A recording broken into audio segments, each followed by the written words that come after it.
Mapika sakakara nema yuti Machingo karo saizana Signoro na mutu feki Ichi beston True not feki Antoda Mariam Signoro pako akaro Mpama Onuvese mroma Paba shamo Antoda Mariam Kufira kutarenda kaknyarira Nasindi popa wasiparira Antoda Mariam Ukuru wangu Matinga chini Maringa kaso kuparini Antoda Mariam Signoro wakuterera Papo na wakuyenderera Chitwa Openi piki mukuru wafura ope Putire pascal fana sem kombe Tino kamera futa sayama rompe Bageti norisi Ofanta masiso ebanu Dakudinya tsopa banu Bandira kukufunzira pa banu Azuna sinu Dakungiri miramukanu Majuta iwana itingano Antoda Mariam Signore papo akaro mpamba Onuvese mroma papa shamo Antoda Mariam Kufira kutarenda kaknyarira Nasindi popa wasiparira Antoda Mariam Ukuru wangu Atinga chini Maringa kaso kuparini Antoda Mariam Signoro wakuterera Papo na wakuyenderera Pasa wandisimbisa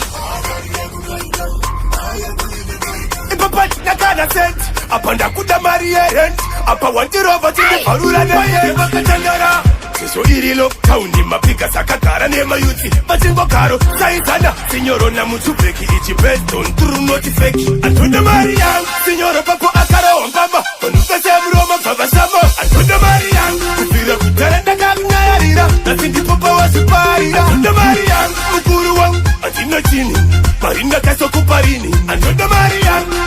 Signoro wakuterera Papo na wakuyenderera Chitwa Openi piki mukuru wafura upe